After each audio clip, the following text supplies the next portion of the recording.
What's going on, everybody? This is Malik Prince from Team Xbox, and you're listening to the Xbox Expansion Pass.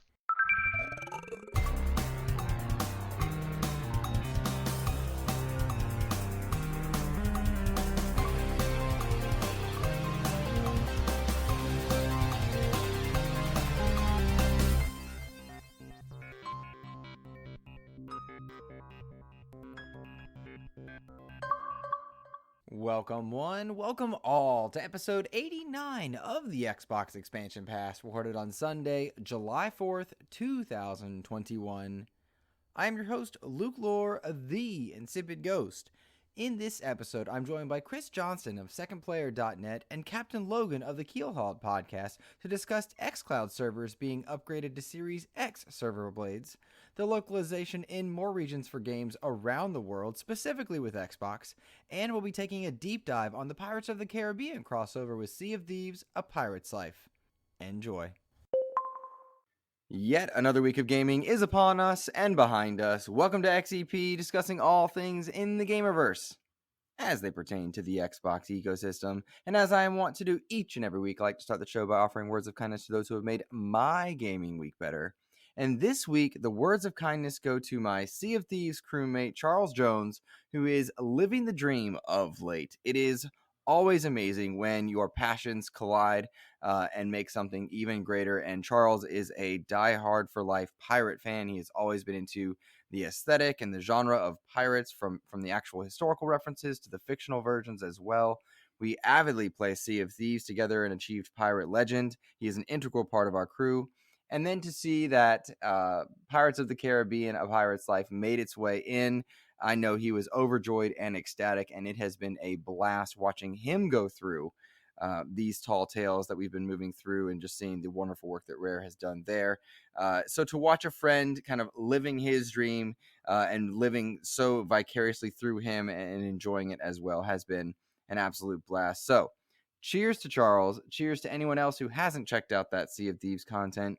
We will talk about Sea of Thieves quite a bit in the back half of the show, because I have brought with me this week, on late notice and donating their time generously, I might add, two guests who are more than qualified to talk shop on Sea of Thieves. First up, let's welcome host of the Keelhauled Podcast, Captain Logun. Welcome, my friend. Luke, thank you so much for having me on. It's a great opportunity to be able to talk about Xbox instead of just Sea of Thieves for once. So it means the world to me to have you invite me on to talk not only about Sea of Thieves, but also Xbox. So I'm looking forward to this. Absolutely. The front half of the show is going to be Xbox-centric, the back half Sea of Thieves-centric. But Logan, you joined us on our live stream with Mr. Badbit and myself and Kyle Stevenson from the Trophy Room. We watched that live conference. We were exposed to the news of A Pirate's Life together. What an awesome time that was. So thank you for joining me here as well. The second guest that I must introduce is a longtime friend, someone I am very proud to know. Mr. Chris Johnston, host of Player One Podcast, editor-in-chief of SecondPlayer.net. Hello, sir. How are you?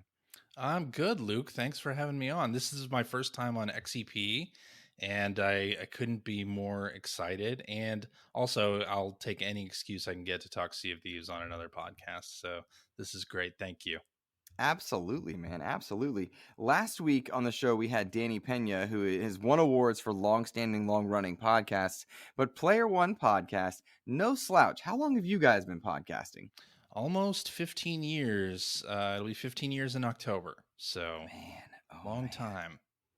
A long time indeed. Goodness gracious, CJ. That's awesome. That is so cool. And of course, you have a storied history of work in the gaming industry as well, which I can put you on the spot if you want to share anything about it. If not, we can jump right into the news. Do you want to just mention people? Maybe some people know you from somewhere? Sure. Yeah. I used to be a magazine editor back when those were things that people read at Electronic Gaming Monthly. So I was the news editor there for many years, and also on the review crew. And I was the guy who masterminded the Sonic and Tails and Smash Brothers Melee trick, the April Fool's joke in EGM. Mm-hmm. So if anybody listening got mad at that point, I'm sorry, but not sorry, because that was a fun joke.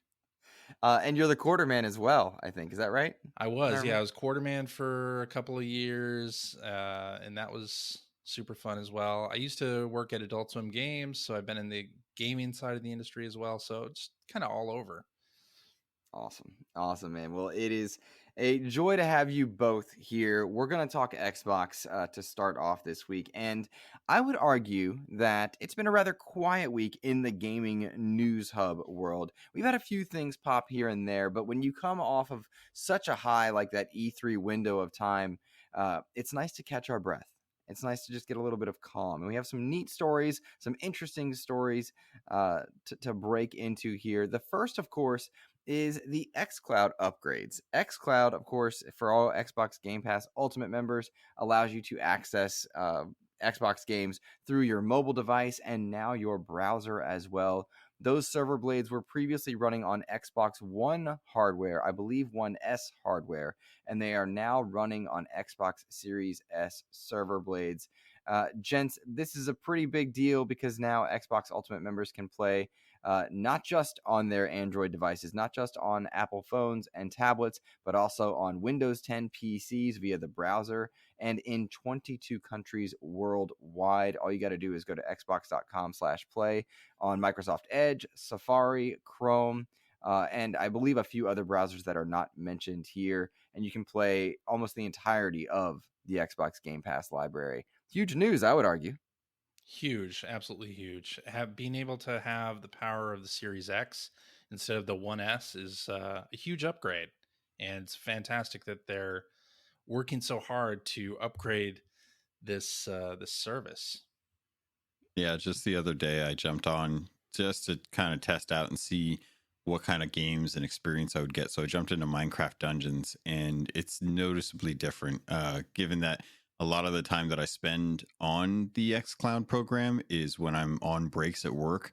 And when you've only got about 15 minutes, you can definitely feel the difference between an Xbox One S server and an Xbox Series X server. So it's way nicer to just have that opportunity to get in a little bit faster. I've been testing it since the workaround for iPhones came about. I got an early beta invite and try to give as much feedback each session that I give. And it's one of the options has always been, do you like being able to play instantly? And that is always with the caveat knowing that that they're running on Xbox One S server. So this is amazing. This gives the opportunity for people who are out and about, who want to be able to jump in and have fun, having that response time, having that load time, especially given with a game that we're going to be talking about later, Sea of Thieves. Speed is integral to saving your ship sometimes. Being able to come back from the Ferry of the Damned and spawn in faster is a negligible difference when you're talking like Series X and PCs. But when you're talking people that are still playing on Xbox One servers, that can make or break whether or not you survive in that game. So it's amazing that they're doing this, that it's coming so quickly. I really didn't expect. I fully anticipated that we would be keeping Series X hardware for consoles going out to players, but to know that you may not have been able to get your hands on a Series X or a Series S, and you are an Xbox Game Pass Ultimate member, and to be able to have that power to be able to actually enjoy it, it's kind of insane. You don't have to spend $500 to get the experience for certain games on Game Pass. Agreed. And you touched on a few things there that I want to kind of piggyback onto. First and foremost, we have a chip shortage. Well, we have a component shortage, not just a chip shortage. I think it's been misunderstood that it's just about chips for these next-gen hardwares. It's down to components. And any Xbox fans that may have picked up on Podcast Unlock's 500th episode, congratulations to them. Phil Spencer noted specifically that they're struggling to get components all around, like even things down to Ethernet ports for their Xbox system devices. And they had to make what I would argue would be a initially tough choice between selling out consistently, which they have been doing for their Xbox Series S and X devices, versus upgrading those server blades. And I would think that long term, the ability to drop those server blades into rotation and let people have an upgraded streaming experience is a faster better way to reach more gamers with this next gen technology than perhaps they would have been able to do had they been just manufacturing and making those Xbox Series X's. And to your point, it can change the game in a lot of ways for people, not just in games like Sea of Thieves where you can be competitive, but if you're on a lunch break, you don't want to spend 10% of that lunch break loading or getting prepped to play. You just want to jump right in. And I don't know about you guys. Pandemic wise, because I've been home so much, I've not had a chance to take advantage of xCloud in the ways that I might otherwise have done so. Whereas now, as the world begins to open up and get vaccinated, I'm thinking xCloud will play an even bigger role in spreading, I suppose, the gospel, if that's the right term, spreading the word about the features that Xbox can bring to the public. Yeah, I hope that's the case. I mean, I think there's still some rough edges here. I think there's still like a latency issue that needs to get addressed somehow. Like, I think it definitely feels different, especially playing a game that requires more twitch reflexes like Sea of Thieves or even Halo via xCloud. But as they iron those out, and they've been very quick to address problems, like I think this sort of thing is something that a lot of Game Pass subscribers may think, oh, I'm never going to use this. But maybe there's like you're going on vacation for a week or something and want to hop into Sea of Thieves because they're offering some kind of reward for this week only. And you might try it because it's a convenience feature, right? And to have that, to be able to hop in instantly and just have it as an option is fantastic without any setup or anything like that. You can just log in, and a lot of these games now have touchscreen support as well. I'm just very pleased with how fast Microsoft has been adopting this, and I hope that pace continues. Luke, Logan, have you used the touchscreen controls much when you're at work? I do. Honestly, that's the main experience that I put it through, because I've got most of my controllers that I can take with me and attach via clip. But for the most part, it's hard because I have to either manage a case with a pop socket on, or some other thing is getting in the way. And when you've only got a certain amount of time for breaks, sometimes it's easier just to use the touch controls. But I will say that there's benefits and cons to the way that they've implemented it. One of the benefits is that they've customized the controls per game. So the controls that you'll see on screen for like Minecraft Dungeons is similar, but definitely more readable for the type of game that you're playing. So Sea of Thieves has buttons for like jumping and shooting, aiming down sights, things like that. Whereas Minecraft Dungeons will actually show you like your potion or like your main weapon or your arrow button. So it's cool that they're kind of customizing it, giving people an opportunity to say like, hey, if you don't quite remember what the button situation, the layout is for the game, the touch screens are adaptable so that you can actually change it. So it's a little more readable for what you're actually going to be using when you press that button. The caveat to that is that if you've remapped any of the keys or buttons in the settings of the game, that actually comes over from the Xbox itself. So for example, I have the R stick in R3 as my jump typically for Sea of Thieves, which if I'm playing in on Xbox Game Cloud, that transfers over, but there's not exactly an R3 button. So there's some problems where you have to go back in, and you can actually remap your buttons in the settings on touch controls as well too. There's an option to use a standard actual kind of layout instead of the custom layout. So there's ways around it, but it's tough if you're going between games that you're used to having custom inputs for. So anyone that's playing with a Series X controller might have a little bit harder of a time using the touch controls if they're used to their certain layout. But Luke, I want to ask you a question. You brought up something with the Series X cloud servers being brought in due to, even given that there's a component shortage. Do you think that the component shortage may have impacted their need to use these parts of hardware that they can use for the Series X if they're not able to get everything for an entire box, but they can at least get the PCB or and the guts of the main system and be able to slip that into a server blade. Do you think that's maybe why they're updating it now as opposed to later?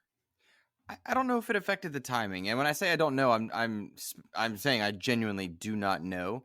But there's a certain logic to that would make sense if they're trying to onboard more players into this ecosystem, and they're now making it available not just for mobile devices but for PCs as well.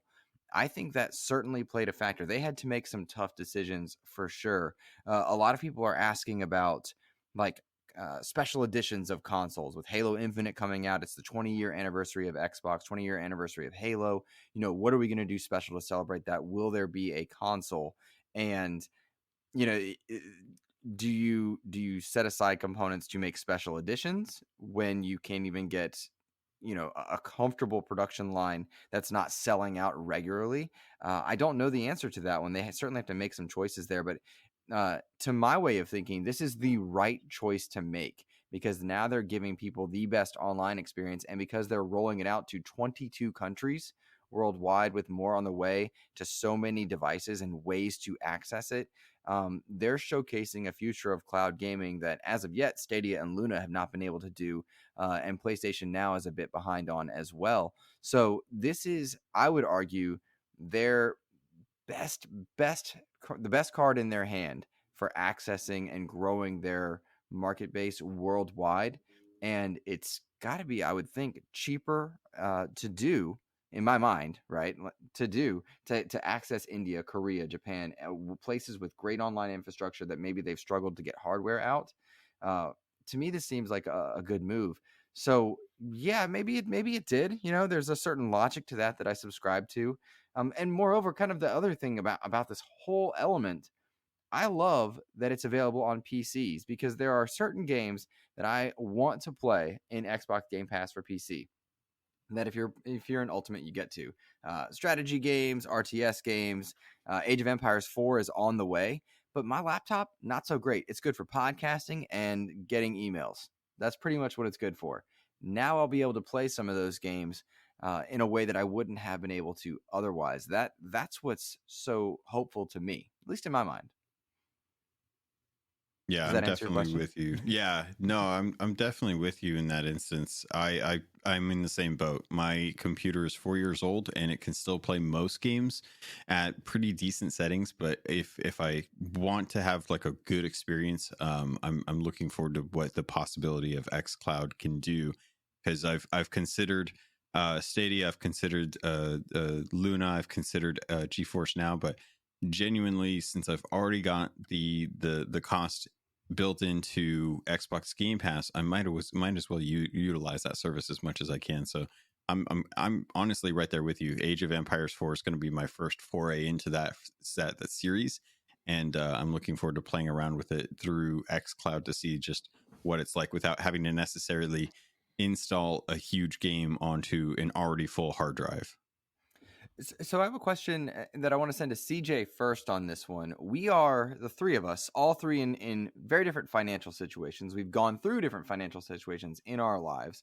And certainly the massive amounts of gamers worldwide have a huge range of just how much expendable cash they have on hand to put into gaming at any given time, whether it's because of children, food, rents, whatever it can be. Cloud gaming to me seems to be a wonderful equalizer for a lot of people to access games at what I would argue is a more affordable rate. And I don't mean the Xbox Game Pass memes that were going around a few weeks ago, which were hilarious. But I mean, really and truly, xCloud seems to be a way where if you've got a controller and an internet connection, you're good. And a lot of children have access to computers now through school systems. There are a lot of people that are able to play on older hardware by way of the way this technology works.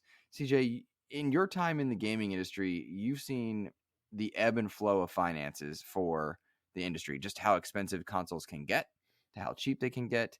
How important is this xCloud feature? I think it's huge. I think anything that brings games to a wider audience is important. We have free to play games that serve a lot of that space, but there needs to be kind of a middle ground in between free to play and paying $70 for a packaged product. And I think that's where Game Pass Ultimate sits very nicely. The last time I bought an Xbox game this year was probably Hitman 3 at the beginning of the year. And Mm-hmm. I've been playing on the Series X probably certainly more than my PS5, maybe more than the Switch. Just trying games on Game Pass. And if I didn't have a Series X and had Game Pass, it'd be great to be able to try all these games. Like, I have been using the mobile app to try out Yakuza 7, like Yakuza Like a Dragon. And I tried Going Under as well, first on mobile before deciding to install on my home console. So, I mean, I think it's a very important thing to have games accessible to all types of people. And you're right, like students, yes, but I think the more important part are other locales where people just don't have that $60-$70 per game to spend, and for them to get like a certain quality of game and a quality experience is super important, and it's just widening that market, right? Yeah, certainly so. And I love the idea that it can reach more people. Logan, any takes on this one as far as xCloud and equalization for finances and whatnot?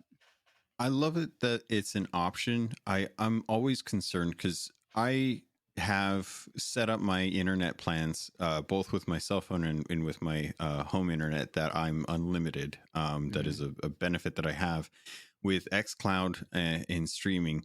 Streaming has become increasingly a demand on ISPs' data caps, and with tons of streaming services out there to draw on that, I worry that friends that might be wanting to use like voice over IP comms, like voice chat in general, with streaming games on xCloud, like, is that going to bump up against that cap that a lot of families deal with that don't necessarily want to have to spend the additional money to have that unlimited data cap each month? Yeah. And the more important question, how does it work on hotel Wi-Fi? I'm going to be testing that. We're going on vacation at the end of this month, and that's going to be, I'm taking my Razer Kishi with me, and I will be testing that down at Disney just to find out, just to see, like, what can I run? Can I run Minecraft Dungeons? Okay. Can I run Master Chief Collection? Can I run Down Below? Like, what truly is comfortable? Because at my house, I'm able to run Streets of Rage 4 with no problem. So it'll be interesting to see just what games and what types of control Twitch reflexes I'll need with that certain type of connection, for sure. Gents, tangentially related to that, the idea of Microsoft reaching out to more communities, more gaming bases, more regions, is the idea and the discussion of localization. Something that's been stirring in the Xbox community for years now is the idea that Microsoft's localization could use improvement. It could use some work. And I think that's putting it politely a few years ago, whereas now, really and truly, they've done a lot of stuff with accessibility, localization, etc. There is an interesting online petition going around to basically reach out to executives at Microsoft to say, hey, we want improved localization. And I linked it in our notes if you care to check it out. And the point I want to make here is that sometimes petitions can be absolutely ludicrous and silly. Like there's one going around saying, Kojima, please don't make a game for Xbox, when Kojima's been making games for Xbox and Nintendo for decades at this point. Silly stuff like that is not what I mean. But the idea that, a service can be improved by better localization, people speaking different languages around the world, that seems to me to go hand in hand with Microsoft wanting to reach 2 billion screens worldwide. I know very little about localization and the money and efforts that go into it, but to my way of thinking, that would be a very important thing in order to reach more gaming communities. Yeah, I mean, I think just looking at Sea of Thieves as an example, since that's a game we all play, they have added localizations and new languages over the past 3 years fairly regularly. And they just in February added Japanese to that lineup. And I think I agree. It's definitely important, especially if their message is, gaming everywhere, anywhere, for anyone. And not only do they need to get better on localization, but I mean, they have sort of pushed forward the idea of translating voice chat communications as well. That's available in Sea of Thieves, as an example. And so I think they have focused on some things. Maybe they haven't done official localizations for a lot of their games. And, a petition like this to give spotlight to that being an issue, I think is good. Hopefully they'll get right on it. I mean, they've got a lot of things going right now, but yeah, I would love to see this, because the more people in the pool, the better it is for both gamers and developers. It's really sort of a win-win for everybody. Yeah. Logan, they've been working real hard to make inroads to Japan. They've had struggles along the way, but it seems to me, and from what we're hearing based on even information from last week's episode, we're finding that Xbox is doing quite well in Japan, comparatively so, mind you, to their previous, standards. Xbox doing pretty well. Do you think localization has a lot to do with that? I do. And I'm happy to see that xCloud is actually taking advantage of some of those things that their weaknesses that they see, and trying to work on those. It's easy for them to just kind of hunker down and focus in on what works so far, but to see them see where their opportunities lie and to try and actually work on those is comforting, because it means that more and more people are going to understand the reasons why we enjoy Xbox the way that we do. Localization is going to be a tough thing to crack. You can't hire one person to build a team that localizes for every language unless you really have a broad scope of people who have full fluency with a lot of different languages. Mm-hmm. And then you actually have to reach out to all of the developers that you are publishing for, or for companies coming in and saying like, hey, these are things that we want to have made available for different locations. And depending on the company, they may not have the resources or time to be able to work on localization for 22 plus countries for their game. And if that's something that Xbox can do at a system level feature, that would be amazing, because I think that's one thing that we've seen is that Microsoft is willing to do things at a system level, at an OS level, that improves gameplay, whether it be FPS boost or smart delivery, things like that, that can help improve the quality of life for gamers in general. I would love to see it if there is a way for them to do that at a system level for localization as well too. How accurate that would be, or how impossible of a feat, is yet to be seen, but I believe that Xbox can tackle that and have the resources backed by Microsoft to be able to handle understanding how to do that. If there was a company out there building software for the world that understands localization, I think Microsoft has got a really good foothold in that realm, that can do it better than, say, like other companies that generally focus on either just hardware and gaming, or just gaming in general. And kind of more to that point, there is a lot of machine learning that's been happening a lot of late. That why not see that localization at a hardware level down the line, and then it continuously, repeatedly improve itself over time. It's certainly a possibility to see that happen. And when I kind of combine our last two topics of xCloud with localization, that would be a key strategy to entering into markets where getting hardware is a hyper expensive thing. I mean, thinking about northern African regions like Egypt, or certain South American countries where due to import taxes, getting hardware is just massively expensive, but internet connections not so. If they can localize games to the languages that are there and provide xCloud access, they've got a potential new revenue stream, gaming stream, customer base that they might never have been able to reach. I mean, they just recently launched Xbox Series S and X in China. I didn't hear much about it, but I know it happened. And I'm very curious to know how localization would have factored into that as well. So potential for revenue is sky high. And more to that point, less about the revenue, the more people you get playing games, the more likely you are to breed potential new developers for the future from more areas around the world, and that'll bring about new games that we've never seen before, and that excites me in a lot of ways. CJ, you've had a lot of chance to work with developers from all over. Does that sentiment carry for you?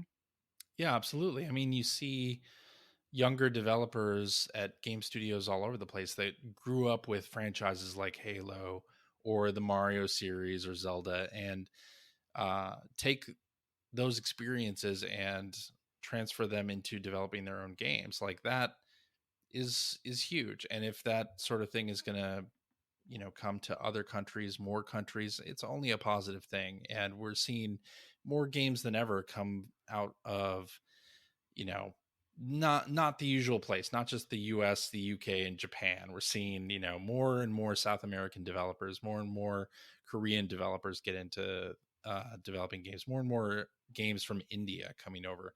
And the more of that we get, I think the better. And a lot of these people grew up with great games and want to make those styles of games. Like I it's just, yeah, it's an overall very positive thing. I am kind of wondering, how does Microsoft's approach compare with other platforms? Like, is this something that people also request for other platforms? Is Microsoft behind? I'm just not sure how that tracks. You're talking about platforms outside of Microsoft. You're talking about like Sony and Nintendo, or do you mean like yeah? within I mean, the this Windows petition community? talking that Microsoft needs to get better. It's like, okay, compared to who? Like, is there somebody? Are these other platforms doing a better job necessarily? I don't know the answer to that. Yeah, nor do I. Nor do I. Logan, I don't know if you have any insight, but if you do, I feel free to say so. And to listeners, same thing. Like, if you know better on this one, please write in and let us know. That's a hugely important thing to do there. Logan, do you have any knowledge on that at all? I wish I did, and as soon as CJ brought it up, I immediately started nodding my head and thinking like, oh yeah, you know what? That's actually a pretty good thing. So I wanted to jump on PlayStation Store because they tend to be the biggest competitor for Xbox as far as like who we like to buy consoles from, if not both, which I would, most of us generally would like to just buy both. And Absolutely. just based on looking at their store, it definitely seems like what is going on with Xbox and PlayStation is kind of on par. I'm looking at their store. I can immediately scroll down and see these are the languages that are supported. These are the screen languages that are supported, both audio and visual.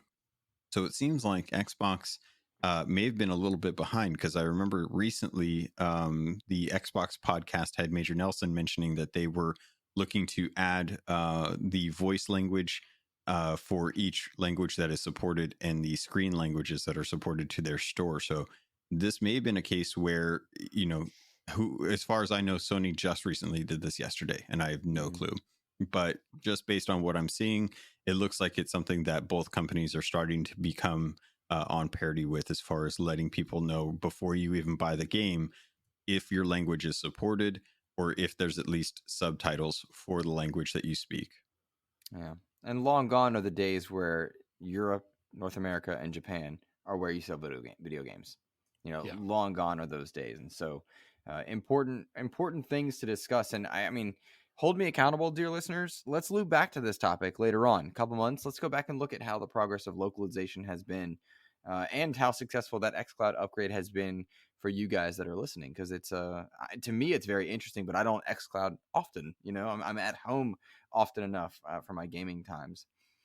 Logan, this one's for you and I. I'm very curious about your take on this one. It was shown in this past week that an indie developer was fed up. He was fed up with store policies for Platform X, which very poorly did he hide the fact that was PlayStation. He was frustrated with PlayStation's treatment towards indie developers and the way they go about kind of handling different business deals. Let's make clear to any listener, there is no beef with PlayStation. Business deals happen all the time, and certainly Xbox is not immune to these frustrations as well. But it brought about a really good conversation that I appreciated in the gaming community for just how platform holders can make gaming or getting their game onto a storefront with visibility, how they can make that a priority. Logan, did you see this thread by Neon Doctrine's Ian Gardner? And did you have any kind of gut takes on just what should be going on for the treatment of indie developers by major platform holders?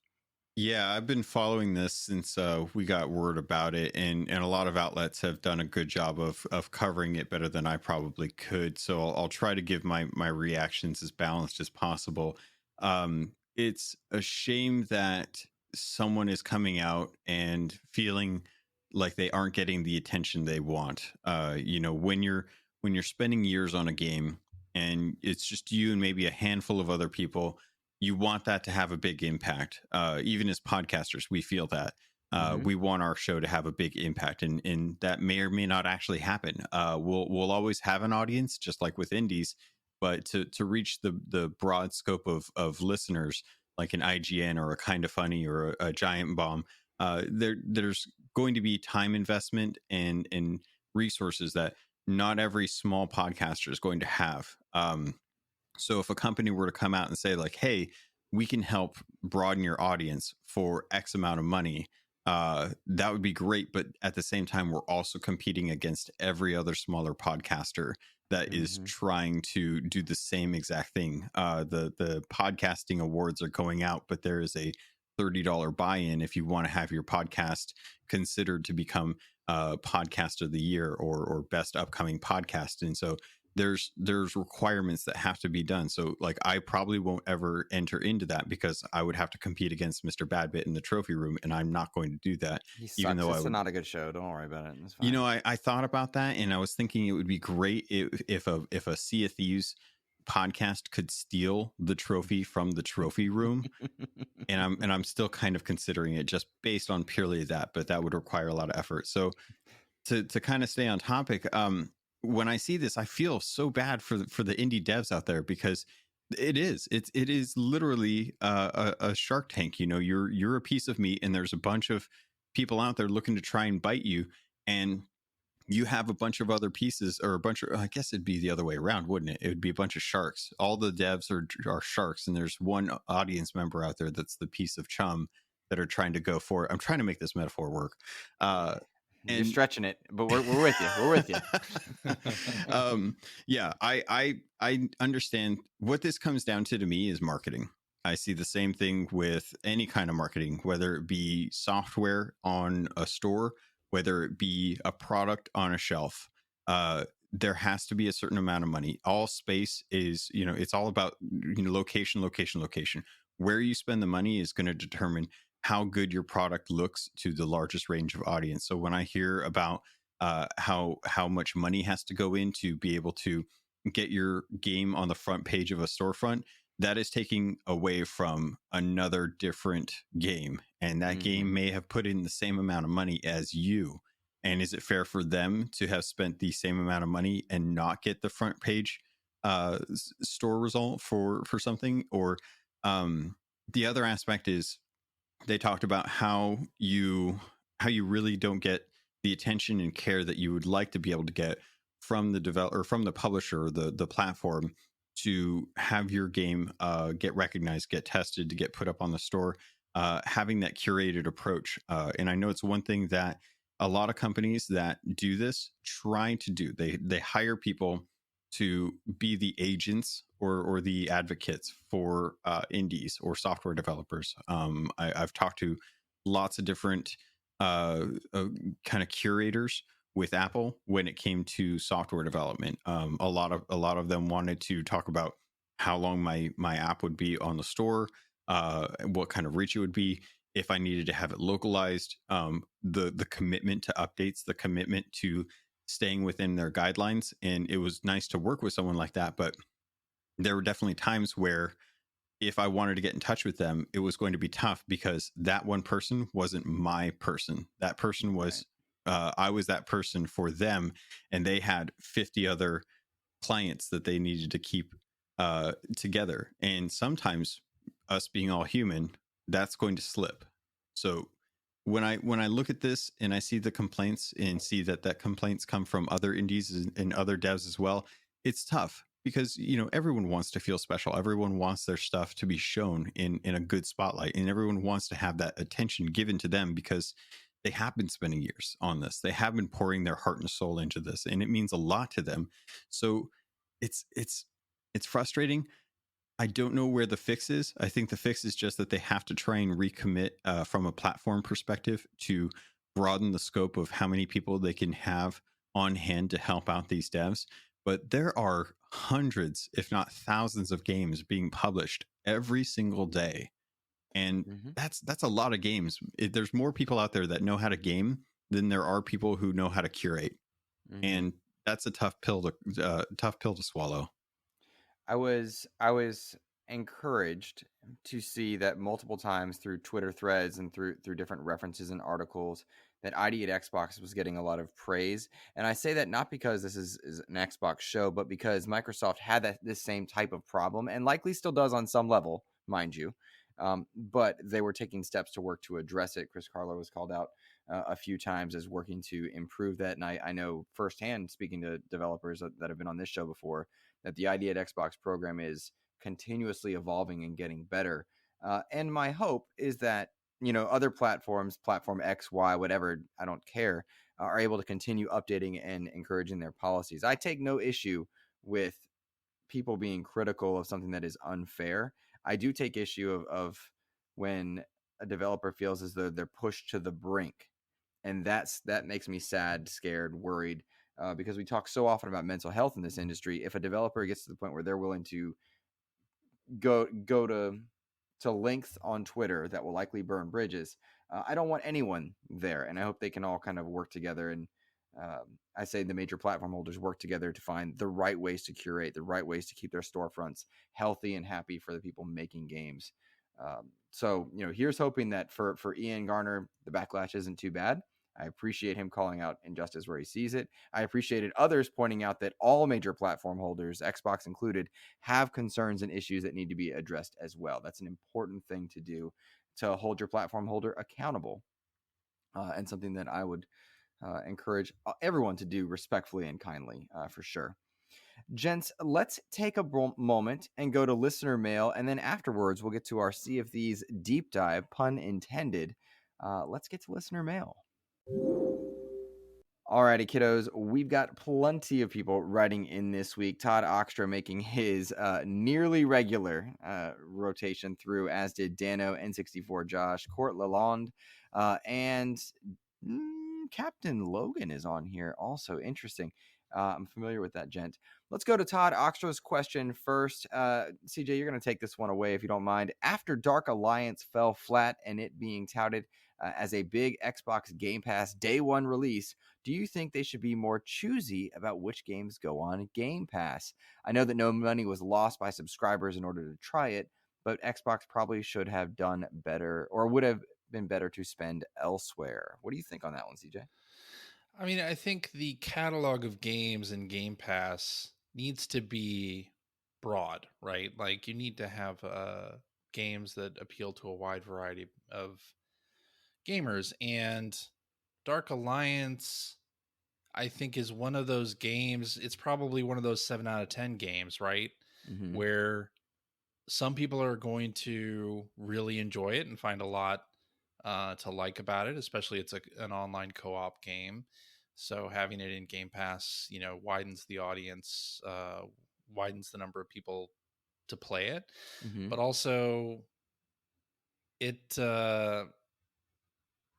I'm trying to think of a way to say this, but to me, I don't think the fact that Microsoft touted it is necessarily bad. Like, we need a broad range of games. Mm-hmm. Dark Alliance is certainly fits into a certain category, is going to appeal to a certain type of player. And I sort of wonder, like, Todd, did you play the game yet? Did you give it a try? Or are you just basing this question off of the opinions of other people? Like, I feel like Game Pass is something that you can jump in and try a game, even if it got a 7 out of 10, and you may really enjoy it. I've heard a lot of people enjoying Dark Alliance as well. So did I. So it's sort of like, I don't think it's the worst game in Game Pass. Like, it may be a 7 out of 10. Is that necessarily bad? I don't think so. Sea of Thieves doesn't even have a 70 on Metacritic. Is it bad that it's in Game Pass? No. Is it going to appeal to everybody? No. Does it need to? I don't think so. Well, we need that broad catalog.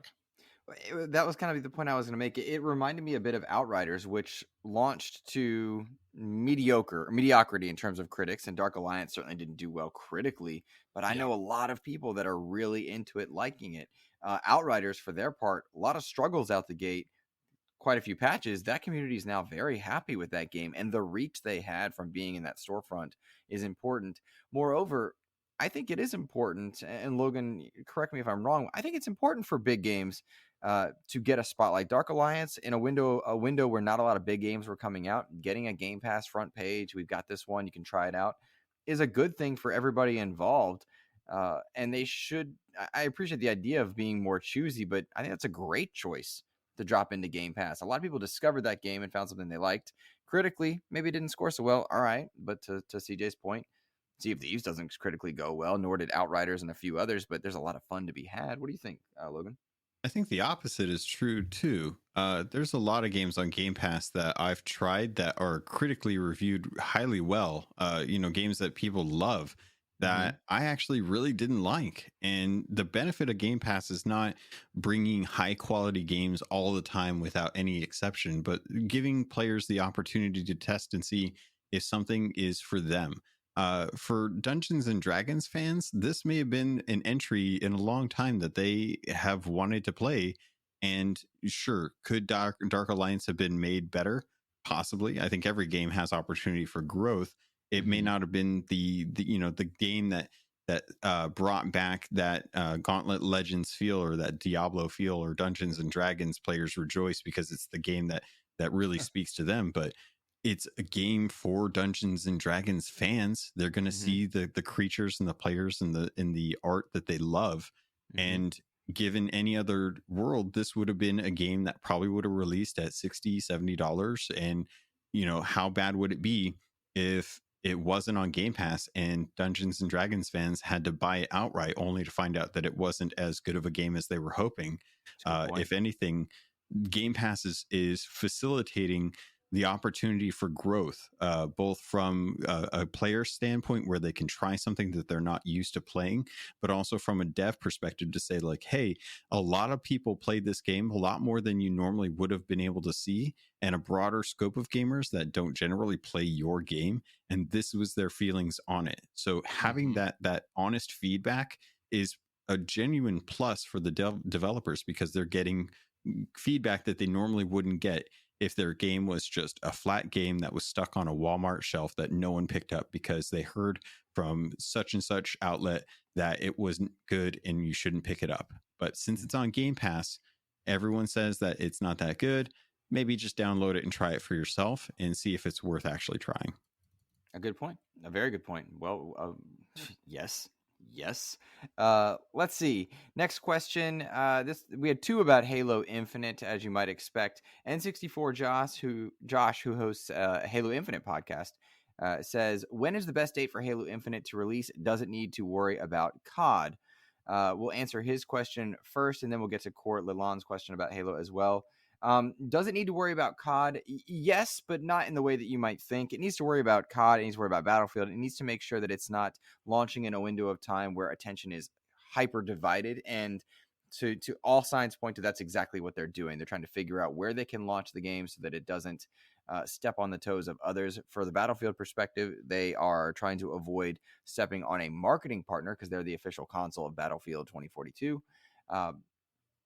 That said, they just need to be conscious of where they launch. You don't want a Titanfall experience where you are splitting player bases by accident or anything of that nature.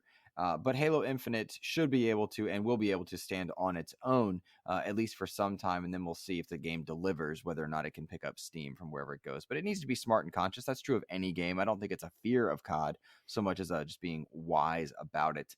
As far as what date, I mean, I pulled up November's calendar in front of me. I like the idea of November 11th because it sounds cool, but really November 17th sounds even better because then it's 117. That's just my little shtick there. I don't know. Did you guys have it? Does it matter to you guys? Do you care? To me, I mean, I think we think of game releases as sort of binary things, like this is the date that this comes out, this is the date that that comes out. But we're not really thinking about shooters as a whole and sort of where attention is in any period of time, because now you have so many games as a service games that can literally update at any time and launch a new season or new content and take away the spotlight from some other new game. So it's not only that COD is releasing at a particular time, but also maybe Fortnite has a new season, or an Apex Legends season just launched, or whatever. Like there's so many other like pitfalls here, right? And so I think if Halo Infinite is going to succeed as a launch, they just have to pick a date and kind of make sure that that opening offering that they have is good enough to compete for gamers' attention at a time when there are so many games that are going to be launching new content or launching a completely new entry in the series at the same time. Like it's so hard to judge. November's a very busy time. I think almost any week they pick is going to be super busy, but they just have to make sure that that opening content is good, that we're going to be happy with what they're going to give us. They delayed it a year. It better be. It better be. Yeah. Logan, and do you care about when this one goes through? I don't. I think this is so dumb. This is the weirdest thing to worry. Like Call of Duty Warzone players don't worry about when the next Call of Duty is unless they want to actually just play it. They're not worried. Like, you don't hear the question like, does Call of Duty worry about Call of Duty coming out in a time when Call of Duty is really big and they don't need to be releasing another Call of Duty? No, they don't care about that. They're releasing Call of Duty when Call of Duty's ready. In same way with other games, Battlefield isn't looking to see when Call of Duty is releasing because people are going to play Warzone and people are going to play Battlefield. Everyone has I don't know. I don't know that I agree with that. Okay, all right, keep going. I'm sorry, I interrupted. If they want to play it, they'll play it. If it comes at a time when they can't pick up both, then they'll have to make that choice. Some of those choices are made for them if they've got a Game Pass and it comes to Game Pass. But if not, every other company or every other platform has to worry about that dollar spent, and gamers are going to make up their mind regardless of when the release date is. If they really, really want to try it, then they'll try it. If they don't, then they'll wait for a sale. As to the question about when I think Halo Infinite will come out, I love the idea of it coming out on 1/17. I don't think that that's going to be the case, just because it's a Sunday, which would be a really weird, unique thing for them to be releasing on a Sunday. We know that Forza is coming out on the the 5th, which is Friday. Honestly, I would give them a couple weeks. And Luke, we did you not buy the Halo Infinite Master Chief statue that releases on the end of November? Like I'm pretty sure that's slated for around the 28th. It is slated for the 28th. I did purchase it. I got the special edition one from Best Buy with the red laser sword, not the blue one, but the red one. Oh my. And it's going to sit next to my Halo Infinite statue from last year and all my Halo Infinite stuff from last year as well. I'm stoked for it. I'm stoked for it, but really, I'm just ready for them to release it. Or for Halo, that is going to be what Halo is going to be. Halo. It's going to be an event, whatever happens.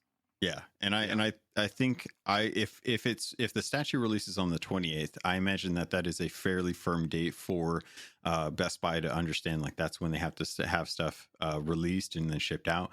I would not be surprised if they put this out on Black Friday. I'm going to say November 26th. It's crazy, but I think that what's better than a console launch to release Halo Infinite?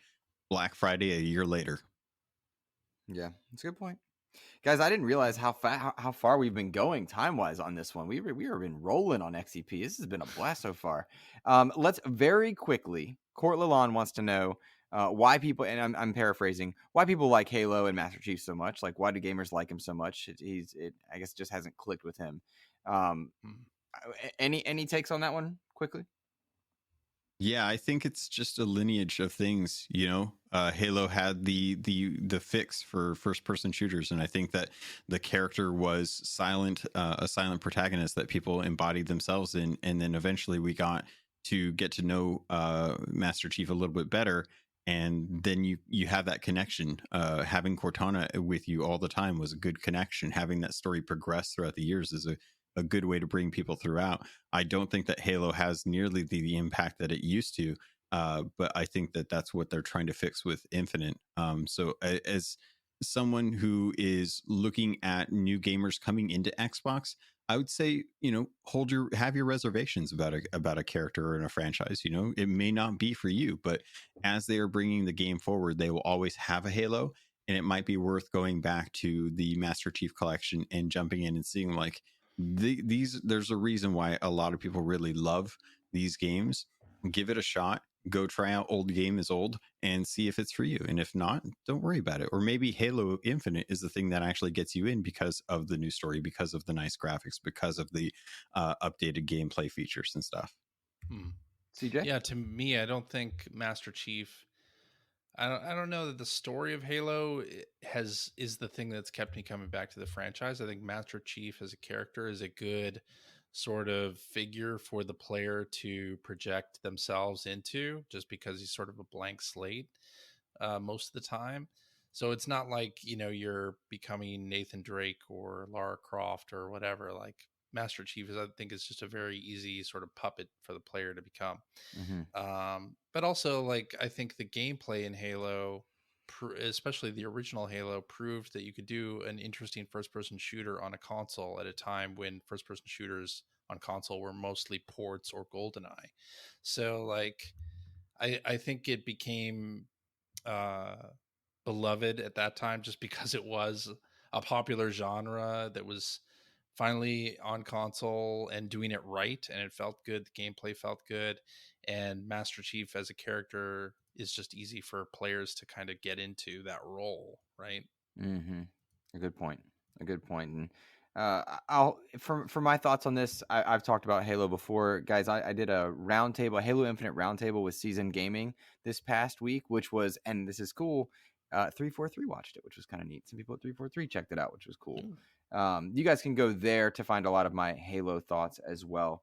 I'll extend apologies to Dano and Logan to you. We'll get to your questions next week. I'm going to sit on these for next week, if you don't mind.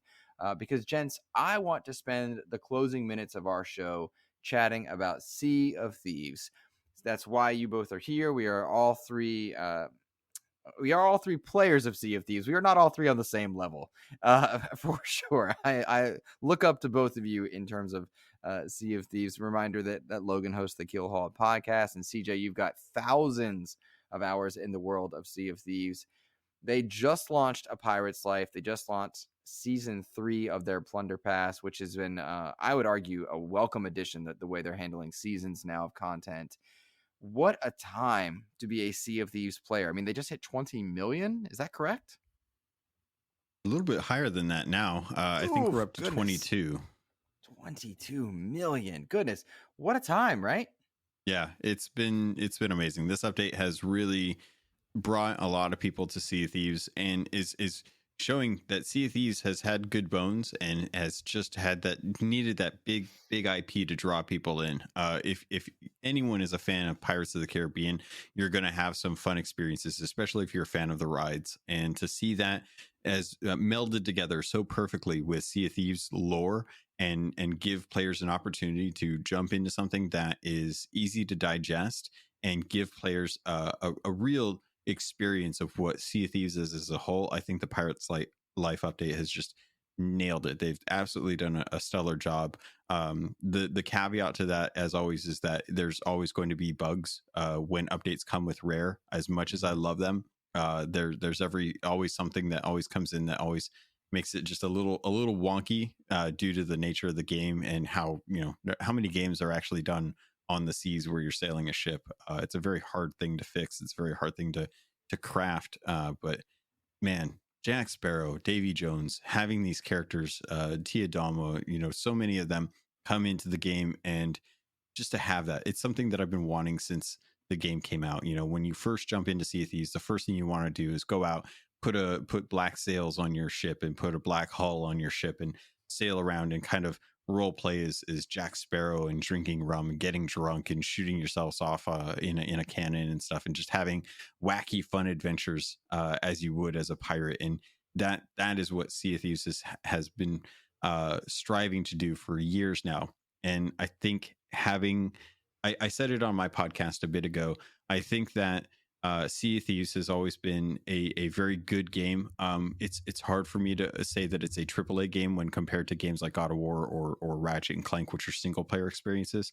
But you're looking at Pirates of the Caribbean, which I think is a double A IP at this point, based on the general consensus of the movies. The movies haven't been as good as they have when they first came out. But you take these two pairings and you put them together, and it's like peanut butter and jelly sandwich. They're so perfectly combined to make a really nice sandwich, and it's been an absolute blast. I've been playing every day for the last couple of weeks, just to kind of keep myself immersed in it and to continue to try and like dig out the secrets, because there's a lot of Sea of Thieves lore that I get into.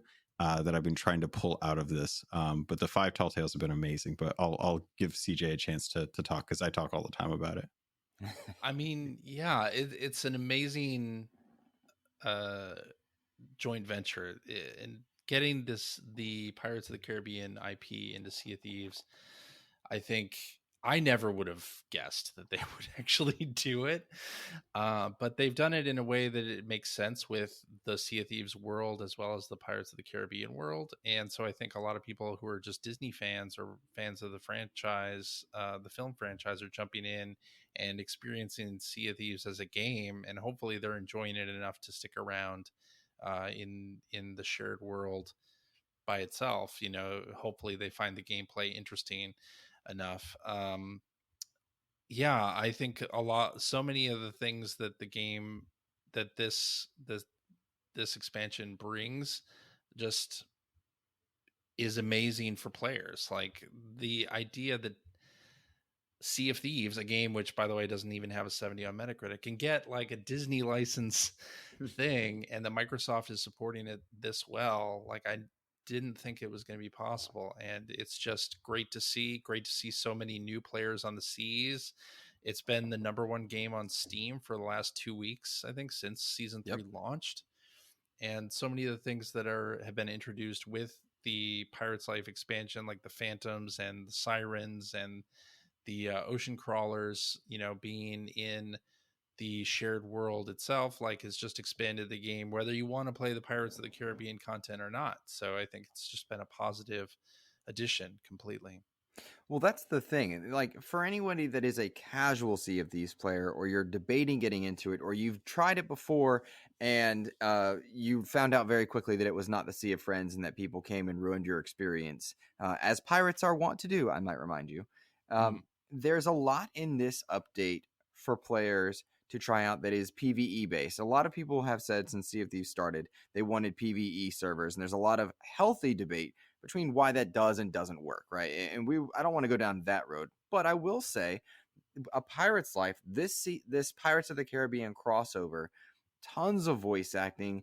The majority of the experiences are PvE based. They've had some problems early on with some placements of things that they hot fixed. They're continuing to fix to clean up the experience, so that if you want to jump in there and just have your Pirates of the Caribbean Sea of Thieves crossover, you can do that. And the way they've handled the lore is wonderful as well. We won't spoil a thing for you, but if you've seen the trailers, you're going to be interacting with Davy Jones, with Jack Sparrow. You'll see the Flying Dutchman and the Pearl and things of that nature, and you'll get to see how they've incorporated it comfortably into the Sea of Thieves world, in such a way that I think opens the door to further crossovers. People have talked about Peter Pan or Monkey Island, which has some references in this latest drop as well.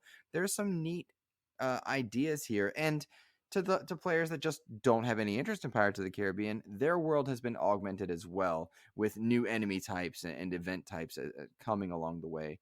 Also, it is, to me, very compelling, gentlemen, when I think back to perhaps 2 years ago, when they said they had multiple teams working on content and they were rotating through. So Team 1 would be working, and then their content would release, but Team 2 had also been working and their content would come after Team 3, and then they would kind of cycle. It seems to me that they're in full cadence now, and the quality of the game is just tenfold better from where it would before. I mean, the Pirates of the Caribbean stuff, A Pirate's Life, the world is beyond gorgeous, and everyone says that about Sea of Thieves, but this is different. This is more glowy, I would say. Yeah, they've added a lot. Like, and all of the locales that you go into on separate servers where you're sort of with your own crew, they look great. Like the towns look amazing. My beef with some of the stuff is that there isn't enough to interact with. Like I go into these locales and it feels like the world should be as rich and full of things to do as the regular Sea of Thieves world. And in some instances, I don't think that's true. But Mm-hmm. this is just a fantastic step in that direction. And I can't wait to see like what sorts of other things we're going to get in the future, whether it's based on IP or not. Mm-hmm. I liked the linearity of some of the tall tales. In fact, my biggest difficulty with the older tall tales, the first 10 that were put into the game, was just how many variables were at play that could interrupt, break, or take me away from puzzle solving. And they were too complex for me and for what the experience I wanted, I should say. Whereas I liked the linearity of this, and I think it's more digestible for new fans. But to your point, their doors are open for more complex things by way of this update. At least that was my way of thinking. Yeah, I would agree. The mechanics that they've introduced in this update afford us the opportunity to go to places without having to necessarily continuously expand adventure mode. We a lot of fans of the game from day one have been asking for different biomes.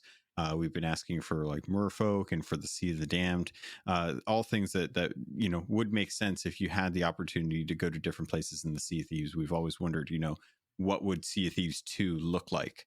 And to Rare's credit, they've committed to not leaving behind an entire generation of gamers, because not everyone can upgrade, not everyone can have advantage of faster hardware, whether it be PC or Series X, and to bring in different ways to circumnavigate the troubling waters of what do you do when you have a shared world adventure game that is continuously adding content and taking resources and demands of hardware that at compared to now is really out of date. Like the Xbox One, the base system is still supported by Sea of Thieves, and you can still play it, and you're not going to get the best experience, but you can still experience it. Mm-hmm. And to have something like a portal system built into the game affords them the opportunity to build out content that is going to be curated, that is going to be different, and thanks to the Azure system, can still bring people from those servers back to other servers. So, for example, the Pirates of the Caribbean content is great because you do get that curated linear experience with a lot of the tall tales where you're going to be going down a path and it's going to tell you a story along the way. In the future, we may see a Sea of Thieves that is way different than the Sea of Thieves that we're currently playing. And that is completely because we are able to travel to different worlds, travel to different lands, and actually be able to take advantage of them hopping from server to server and experience different worlds. That right now is just about the Caribbean style of piracy. And there are so many other biomes that they could dive into and play around with. And having that functionality is so exciting from a fan perspective that we may not even see the payout of for another 3 years. But knowing that they're working on that functionality is something that goes above and beyond when you think about the health of the game as a service and what the possibility is. Right now, a lot of fans of the game are asking, this was great. How is the cadence going to be from here? How are they going to be able to top Pirates of the Caribbean in Sea of Thieves? And just based on the content that we got, I can definitely say that a lot of the content in Pirates of the or Pirates Life update are definitely very seated in Sea of Thieves lore. So and they're actually queuing up things that I think are going to make the next year of content even more exciting. So I'm really curious to see where they go, but I don't think they have any shortage of ideas at this point. We won't spoil anything, but CJ, you and I are, I think, right around. I've done 4 of the tall tales. You said you've done 3 of them. Is that correct? That's right. Yeah. And Logan, have you finished all 5? Multiple times. Multiple times. Okay, one would expect there. Or at least in where I am in the process, and again, I will not spoil a thing for anybody. It does seem to me that they've laid a foundation where this is not going to limit their ability to tell stories in other ways with in other places. In fact, it opens up storytelling opportunities for the future. And I do the thing as a gamer that all developers probably can't stand. Okay, what's next? Right? Like, you just work for months and months on this thing. But with what they've done here, I see a future where, I'm on the seas and the Flying Dutchman pops out, and then Captain Hook's ship is there, or some other variation of that. And whether that comes to fruition or not, I think they've set up a way to not future proof, but to prepare the Sea of Thieves to evolve. And for precedent, I point anybody to that year one of Sea of Thieves to now. The mechanics are the same, but the world is far, far different. There's so much more to do, so much more to experience. I'm hard pressed to think where we go after A Pirate's Life. Yeah, it hardly seems like the same game that we had in year one, right? Like in year one, we were, at the beginning of the launch, we didn't have megalodons, we didn't have rowboats, we didn't have AI ships going around. Spawn, what is it? Skullforce spawned only once every 3 hours. Like, there was a definite progression here in how the game has formed, and it's really just gotten better year after year. And I think a lot of people who have maybe decided to hold off on playing because the early reviews talked about how there was nothing to do in the game, come back to the Sea of Thieves because there's so much to do. Like, you can't turn around without there being something new to do in this shared world, right? Whether it's you want to do tall tales, whether it's you just want to sail out to different islands and explore, or do the pirate's life stuff, or hunt down skeleton ships or other players, or talk to people. Like, there's just so many things to do in this game, and it's I can't wait to see where they take things next. I think A Pirate's Life, as you say, like, totally proves that there's so much more that they can do.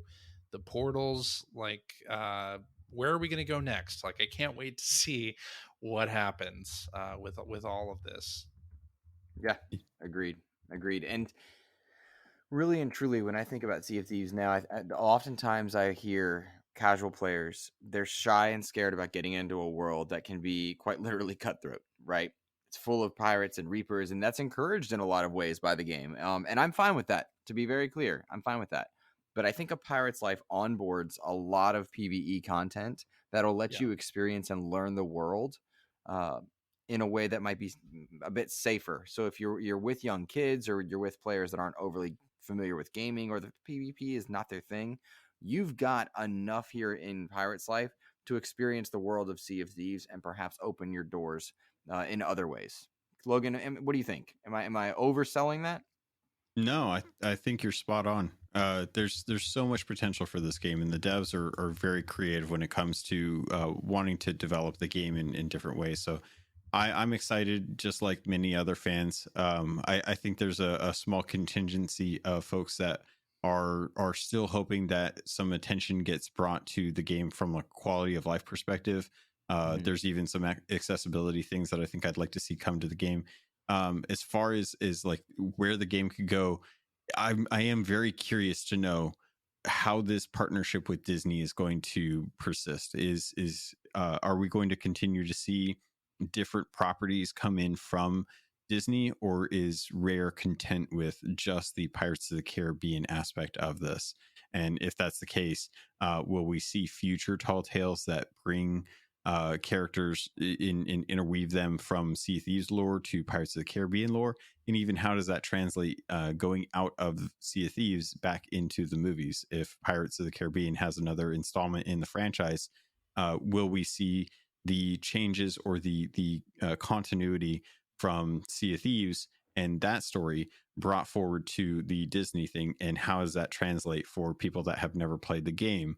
Subsequently, will we actually get a Disney Plus Sea of Thieves Disney Plus show? Oh my god, that actually has like Jack Sparrow and Sea of Thieves characters in it. So your answer, I want CJ to answer this, but with Charles, who I mentioned at the beginning of the show, wrote in asking about the next major additions to Sea of Thieves and whether or not Pirates Life will have an impact there. can you imagine, CJ, seeing the Gold Hoarder in a Pirates of the Caribbean productions show or movie otherwise, seeing the Gold Hoarder there? Oh my gosh. It'd be fantastic. Ooh. Absolutely fantastic. But what about like having premium ship liveries from Marvel properties or Ooh. other Disney IP? Like I'd totally be down with that. Like if they did a Peter Pan ship livery that has like Tinkerbell as the figurehead or something like that. I mean, the possibilities are endless. To me, like I want to see everything and see just like just add it all in. I love liveries that cross over. Like I want Forza crossover liveries. I want inspired outfits by Halo, like pirate outfits, mind you, but inspired by Halo. I want those crossovers in all my games. In Forza, I want to see us riding around on in cars, but then we're weaving in and out of ships and Sea of Thieves elements and stuff. Like I love those crossover ideas. But for the next major addition to Sea of Thieves, Peter Pan is the one that I think would make the most sense. Am I being crazy? I don't know. No, I agree. Yeah, I'm with you on that one. I think Peter Pan has an opportunity. It's something that I talked about my community with, and they had the idea that it would be nice if if they could get Peter Pan to come to Sea of Thieves the way that Pirates of the Caribbean came to Sea of Thieves. The beauty of Sea of Thieves is that it is its own little world where there is the Devil's Shroud that actually enshrouds this area down in the Caribbean, where you have to navigate the actual shroud because otherwise it will destroy a ship. And if you can make your way in, then it's great because you actually have the whole Sea of Thieves to yourself with the pirates that are just in it. So if we did actually get the Peter Pan update to come into Sea of Thieves, I would love to have, like Captain Hook's ship actually fly in and then land in the water and have us broach the topic of piracy with Captain Hook, and only to have like his arch nemesis follow him from Peter Pan's world and have that crocodile with a clock in his hand kind of swimming throughout the waters, and that's where you have to try and like help Captain Hook try and get his hand back and get rid of the croc or something silly like that. It would be crocodiles in the Sea of Thieves. It'd be ridiculous. I want it so bad. Oh, that'd be so cool. Oh my gosh, see, like now I'm getting excited. I'm just this world is so ripe for storytelling, and it's such a unique method of storytelling. Yeah. And the way that they've built the game, where every addition that they have added builds new mechanics, new ways to tell a story, new ways to interact with the world, new ways to interact with other players. Like it's just stacked on. It has come so far, and so many different variables in the world now. It's just astounding. And I really hope, and I mean, since they're partnering with Disney on this, I think they're gonna be continuing for many years down the line. Like I can't wait to see where they go. And hopefully Peter Pan is in that plan. I have to imagine like we're not the only ones that are thinking about that. The Rare devs have to have also, that has to have crossed their mind, right? Right. And I mean, look, at this point, we've seen the Kraken's full body. Like we're learning about the lore that's going on. They're telling more stories. There's a story that exists in Sea of Thieves. It's there if you want it. It's not there if you don't want it. Like you don't have to go and experience that, and you can get a unique experience every time. I just wish that frickin' Flameheart head would go away. I'm so tired of that stupid head in the sky. Give me them skull forts all day, though. I love them. Gents, we need to start wrapping. You all are both incredible content creators in your own right, but we're ending on a Sea of Thieves note. Is there anything to the Sea of Thieves community or the lapsed Sea of Thieves community that you want to say before we do our closeouts? Yeah, I would say that Sea of Thieves is still an amazing game. Just like with any community, you're going to run into toxicity. So if you're out there and you're getting sunk, don't take it too hard. Just chalk it up to just losing another multiplayer match in Call of Duty or Halo. It's not going to be the end of the world. It's more about the story that you got, whether it was good or bad. and try and find someone to jump in with. The maiden voyage is the tutorial for the game. I would highly recommend you jump into that if you're a lapsed gamer, just to get an idea of getting your sea legs back and getting comfortable with the controls and whatnot. And then find someone to jump into the game with. It's so much better to have someone to talk with when you're playing Sea of Thieves. It's one of the benefits of the game is having that shared world with friends, not only enemies. And it just makes things a little bit easier. You don't always have to have your head on a swivel if you've got someone watching your back. Awesome. CJ, what are you thinking, man? Yeah, I mean, I completely agree with what Logan said. Like, don't be too concerned about losing loot. If you're jumping in for the Tall Tales or the Pirate's Life stuff, that those all have checkpoints. So if you do run into a crew that kills you, you can switch servers and start again on another one. Like, don't let that discourage you. This is a shared world, and that's both a good thing and a bad thing. And don't be afraid to lose a fight. Don't run. Don't carry too much gold on your ship unless you're ready to lose it at a moment's notice. But yeah, I think I agree with everything that Logan said. And it's a great time to jump in, especially now with so many other new players on the seas. Let's see. To any lapsed or new players, I will say also they've done a good job with their plunder pass, with which it can be you can purchase, but then there's also a free one that you get just if you are playing, and it has a wonderful amount of rewards that make you feel like you are progressing, even if you're just playing the game however you want to play. Whether you're enjoying fishing, whether you're sailing around, accomplishing missions for the Order of Souls, or anybody else, there's a really nice reward system that's been built into the game now, so you never feel like you've wasted your time, which I think was a criticism in year one, which now in whatever year this is, goodness gracious, you're like 4, 3, 3, 4. Very rewarding there. So I cannot recommend enough. There's a reason 22 million are checking out Sea of Thieves, and that's what's up. Let's go to Mr. Captain Logun first. Mr. Logun, would you please be so kind as to let people know where they can find your content, the kind of content you do, and what you got coming up? Yeah, I've got a 2-part episode coming up for Keelhauled Podcast. You can search for Keelhauled on any of your podcatchers or over on YouTube. If you want to get more information about Sea of Thieves, if you want to have someone dive into the update as well as the lore, and I also have community episodes at the end of the month where I reach out to my patrons who kind of come on to give me their feelings on the game, because I'm going to be the shill regardless. I will always end up being the shill with some slight criticisms, but they come with the honest review of the game. So if you want to hear their thoughts on it, that's a great way to tell whether or not the game is being loved by a lot of people. But yeah, head over to your podcatcher, search for Keelhauled. If you want to get a hold of me, you can always hit me up on Twitter at CAPT_LOGUN. And then I've got socials in all of my Twitter stuff for where else you can find me and stuff. But thank you, Luke. It's been an absolute pleasure to talk about this. I've been wanting to talk about Xbox news for a while, and this is probably one of the best shows to do it on. Cheers, man. It means the world. It means the world. Thank you. I thank you for coming on. CJ, how about you, my friend? Yeah, you can find me on Twitter as Superpac. That's SUPERPAC. And I host the Player One podcast every week with my buddies Phil and Greg. And you can find that at playeronepodcast.com or at P1Podcast on Twitter.